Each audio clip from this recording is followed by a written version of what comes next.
नमस्कार साथियों, स्वागत है आप सबका प्रबोध क्लासेज के यूट्यूब चैनल में।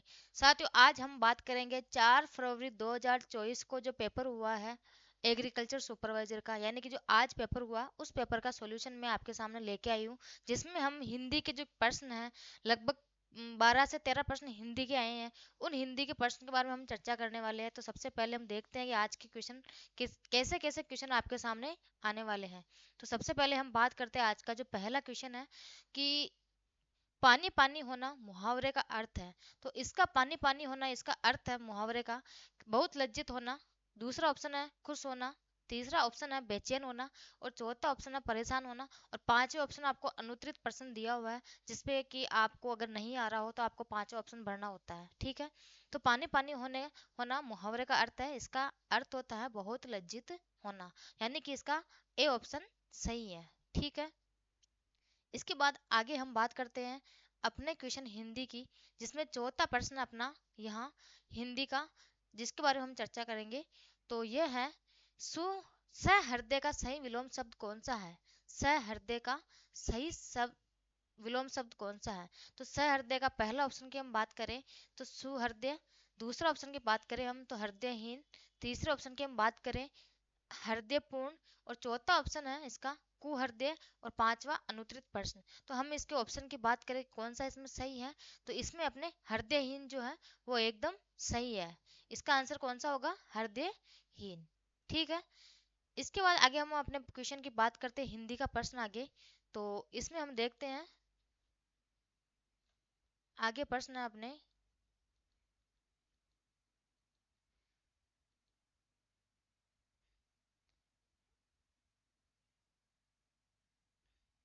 ये नवा प्रश्न अपने पास हिंदी का यह है कि निम्नलिखित में से अग्नि शब्द का पर्यायवाची नहीं है।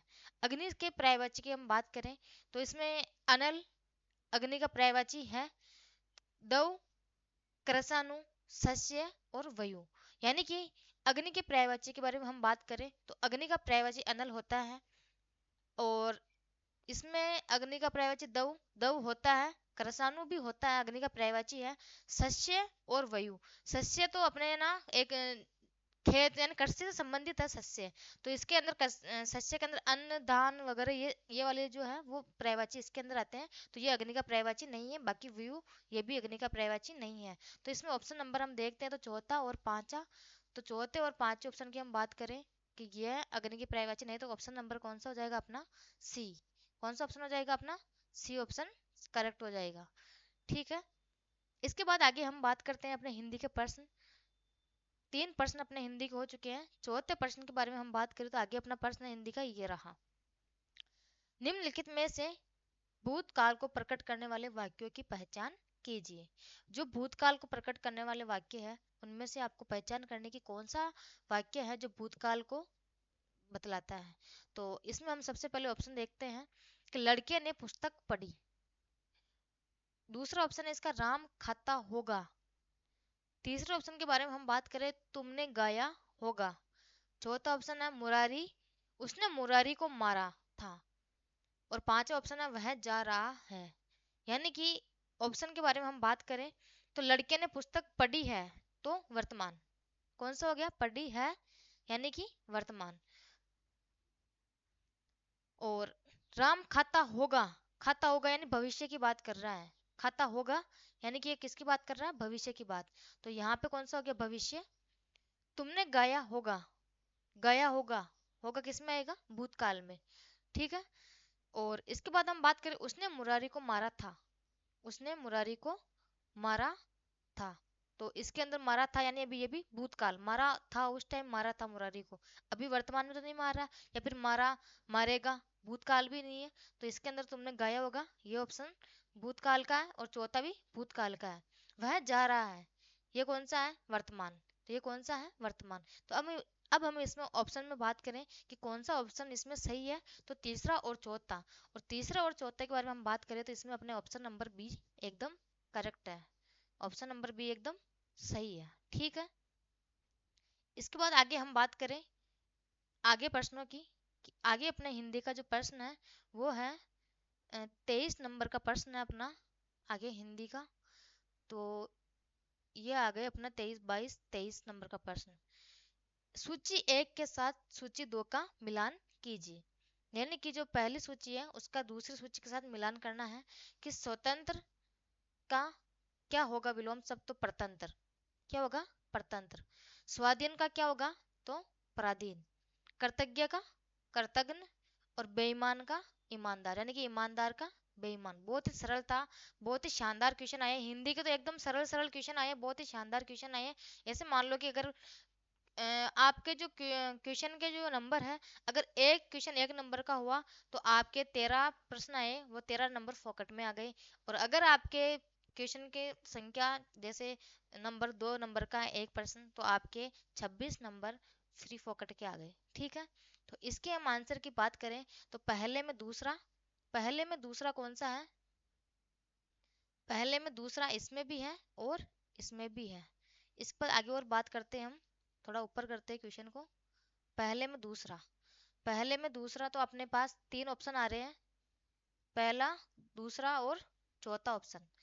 फिर स्वाधीन का पराधीन, दूसरे का पहला, दूसरे का पहला अपने पास इसमें भी है और इसमें भी है। आगे हम बात करें कृतज्ञ का कृतघ्न, तो तीसरे का चौथा, तीसरे में चौथा ये भी है अपने पास, और तीसरे में चौथा ये भी है। यानी कि अपने पास ये वाला ऑप्शन भी चला गया, कट गया, ये ऑप्शन कट गया अपने पास, ये भी कट गया। और बाकी बचा जो ईमानदार का बेईमान, चौथे का तीसरा, यानी कि अपना पहला ऑप्शन एकदम करेक्ट है। ठीक है, इसके बाद आगे हम बात करते हैं अगले क्वेश्चन की। तो अगला क्वेश्चन है अपना हिंदी का, वो है 48 नंबर, 48 नंबर का क्वेश्चन अपना हिंदी का।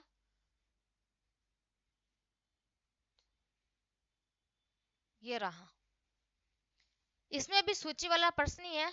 सूची एक के साथ सूची दो का मिलान कीजिए। क्या है? सूची एक के साथ सूची दो का मिलान कीजिए। पहला ऑप्शन है जिसका जन्म पहले हुआ हो वो कौन है? जिसका जन्म पहले हुआ हो, तो अपने पास ये है अग्रज। जिसका जन्म पहले हुआ हो वो कौन है? अग्रज। वो क्या कहलाता है? अग्रज। और जिसकी गिनती पहले हो, जिसकी गिनती पहले हो उसका हो जाएगा अग्रगण्य। क्या हो जाएगा? अग्रगण्य। जो पहले दिया जाए, जो पहले दिया जाए उसका हो जाएगा अपने पास अग्रिम। और जो चौथा ऑप्शन है डी ऑप्शन, जो सबसे आगे रहता है, तो वो कौन सा है? अग्रणी। यानी कि इसका जो आंसर हो जाएगा वो होगा पहले का तीसरा। तो पहले का तीसरा इसमें भी है और सी ऑप्शन में भी है। दूसरे का पहला, तो दूसरे का पहला केवल इसमें ही है, यानी कि अपने को ऑप्शन का यही पता लग गया कि 48वें क्वेश्चन में है, जो बी ऑप्शन एकदम करेक्ट है। ठीक है, इसके बाद आगे हम अगले प्रश्न की बात करें। अगले प्रश्न को हम देखें तो अगला प्रश्न अपना 61 नंबर का क्वेश्चन है। 61 नंबर का प्रश्न के बारे में हम बात करें तो ये अपना प्रश्न, ये भी सूची वाला है कि सूची एक के साथ सूची दो का मिलान कीजिए।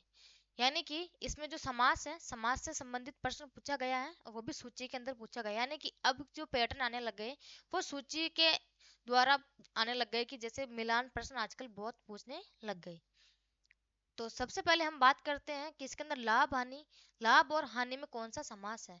तो यानी कि लाभ और हानि, इसमें कौन सा समास हो जाएगा? द्वंद्व समास। तो पहले का तीसरा, पहले का तीसरा अपने पास दो जो ऑप्शन है उसमें अपने को पहले का तीसरा मिल रहा है। उसके बाद आगे हम बात करें हाथों हाथ, हाथों हाथ में कौन सा समास हो जाएगा? तो अविभाव समास। चौराहा, चौराहा में कौन सा समास हो जाएगा? चौराहा में हो जाएगा आपके, आपके चंद्रमुखी में कर्मधारय है, तो चौराहे में कौन सा हो जाएगा? आपके द्विगु समास। यानी कि अपने पास तीसरे ऑप्शन में चौथा ऑप्शन, दूसरे में अपने पास पहला ऑप्शन, तो दूसरे में पहला ये हो जाएगा, तो ये कट ही गया। और सी ऑप्शन में अपने पास चौथा ऑप्शन, तो ये हो गया सी में चौथा। और चंद्रमुख में कर्मधारय समास, तो यानी कि दूसरा ऑप्शन, तो डी में दूसरा, ये हो गया। यानी कि इसका बी ऑप्शन एकदम करेक्ट है। ठीक है, इसके बाद आगे हम बात करते हैं अगले प्रश्न की, जो है अपने 65 नंबर का क्वेश्चन। ये रहा, सूची एक के साथ सूची दो का मिलान कीजिए। इसमें भी सूची वाला प्रश्न आपको पूछा गया है। जिसमें दिया हुआ सूची 1 के अंदर गणेश, आम, इंद्र और गर्दभ, और सूची 2 में दिया हुआ आपको पुरंदर, विनायक, वैशाख नंदन और सहकार सहकार। यानी कि इसके अर्थ कि गणेश का अर्थ दूसरा जो नाम वो क्या है, किस नाम से हम पुकार सकते हैं गणेश का उपनाम। ठीक है, तो गणेश को हम विनायक के नाम से, ये तो सबको आगे होगा कि पहले ऑप्शन में दूसरा, तो पहले में दूसरा एक तो अपने पास इसमें है और एक डी ऑप्शन में पहले का दूसरा है। इसके बाद आगे हम बात करते हैं, तो आम को क्या कहते हैं, तो आम का अभी तक अपने को पता नहीं है। इसके बाद इंद्र को क्या कहते हैं, इंद्र का पुरंदर हो जाएगा, तो सी में पहला, सी में कौन सा हो जाएगा, पहला, इंद्र का पुरंदर। गर्दभ का कौन सा हो जाएगा, गर्दभ वैशाख नंदन को कहते हैं, गधे को, गधे को क्या बोलते हैं, वैशाख नंदन बोलते हैं, यानी कि डी में तीसरा। अब बचा अपने पास कि आम को क्या कहते हैं, तो बचा हुआ आम का ही होगा सहकार। क्या हो जाएगा, आम का सहकार, यानी कि इसका चौथा ऑप्शन एकदम सही है, करेक्ट है डी ऑप्शन। ठीक है, इसके बाद आगे हम बात करते हैं, अगला क्वेश्चन अपने पास जो है वो 69 क्वेश्चन, यानी कि 69 नंबर वाला क्वेश्चन जो है ये रहा। अंक का अनेकार्थी शब्द नहीं है, अंक का अनेकार्थी शब्द कौन सा नहीं है, तो सबसे पहले हम ऑप्शन देखें, तो पहला ऑप्शन क्या है अपने पास, आंख। दूसरा ऑप्शन है अपने पास गिनती या गिनती की संख्या, तो उसे हम अंक बोलते हैं। गोद को अंक, अंक का अर्थ गोद होता है, अंक का अर्थ अक्षर होता है, तो कौन सा नहीं होगा, अंक का अर्थ आंख नहीं होता, तो इसका पहला ऑप्शन ही गलत है। कौन सा हो जाएगा, पहला ऑप्शन ही इसका गलत है। अंक का अर्थ आपके यहाँ गोद भी होता है, अक्षर भी होता है, और गिनती की संख्या भी अंक कहलाती है। ठीक है, इसके बाद आगे हम बात करें अगले क्वेश्चन के बारे में, अपने हिंदी का जो अगला प्रश्न है वो है अपने पास 74 क्वेश्चन है अपने पास, ये रहा। निम्नलिखित में से क्या अंबिका दत्त व्यास द्वारा लिखित नहीं है, तो अंबिका दत्त व्यास जो है इनके द्वारा लिखा हुआ पवन पचासा, ये बिहारी सत्सई के द्वारा लिखा गया है। ललिता, तो ये ललिता है, ये ब्रज भाषा में रचित एक नाटक है। विजयपाल रासो, ये अपना, ये इसमें थोड़ा क्या है कि ये क्वेश्चन डिलीट होने का चांस बहुत ज्यादा है। बिहारी रत्नाकर के द्वारा लिखी गई थी, तो इसमें ये विजयपाल रासो सही है, बिहारी रत्नाकर, इसमें ललित ललाम, इसका ये क्वेश्चन डिलीट होने का पूरा पूरा चांस है। बाकी देखते हैं कि आरएसएस भी क्या मानती है इसका आंसर। ठीक है, आगे हम अगले क्वेश्चन की बात करें, तो 82 नंबर का क्वेश्चन अपने पास, 82 नंबर का क्वेश्चन है अपने पास, डायरेक्ट तो हम 82 पे चलते हैं। खेत रहना मुहावरे का सही अर्थ कौन सा है, खेत रहना मुहावरे का सही अर्थ कौन सा है, यहाँ पे मुहावरा पूछा गया है। खेत रहना यानी शहीद होना, दुख प्रकट करना, दुख यानी तो दुख प्रकट करना नहीं होगा, खुश होना ये भी नहीं होगा, संपत्ति बच जाना ये भी नहीं होगा। खेत होना, रहना यानी कि शहीद होना, यानी कि पाकिस्तानी के साथ मुठभेड़ हो गई, तो कुछ जो अपने सैनिक है वो मारे गए, यानी कि वो खेत रह गए, यानी कि शहीद होना। ठीक है, इसके बाद आगे हम बात करते हैं अगले क्वेश्चन की। अगला क्वेश्चन है अपना हिंदी का, वो है अपने पास 99 नंबर, 97 क्वेश्चन भी अपना हिंदी का है, तो एक बार 97 क्वेश्चन की हम बात कर लेते हैं। 97 नंबर पे, 97, 96, 97 ये रहा। शुद्ध वाक्य का चयन कीजिए, शुद्ध वाक्य का चयन, तो इसमें है मुझे आपके साथ चलना है, क्या शुद्ध वाक्य है, मुझे, मैंने मेरी कलम मेज पर रखी थी, मैंने मेरी कलम मेज पर रखी थी, मैंने मेरी कलम नहीं, मैंने कलम मेज पर रखी थी ये भी नहीं, मैंने मेरी कलम मेज पर रखी थी ये भी नहीं होगा। इसमें कौन सी वाक्य शुद्ध है, तो उसका चयन करना अपने को, तो मैंने मेरी कलम नहीं, मैंने अपनी कलम, या फिर मैंने कलम मेज पर रखी थी। ठीक है, देश में सर्वस्व शांति होनी चाहिए, सर्वस्व शब्द यहाँ पे गलत है। तूफान आने का संदेह है, संदेह नहीं, संदेह नहीं कहते उसको, तूफान आने की आशंका है। ठीक है, तो इसमें सबसे पहले अपन बात करें, तो इसका सही आंसर हो जाएगा अपने पास मुझे आपके साथ चलना है, जो शुद्ध वाक्य है। ठीक है, इसके बाद हम आगे बात करते हैं, अपना क्वेश्चन है हिंदी का आगे 99 नंबर पे, ये रहा।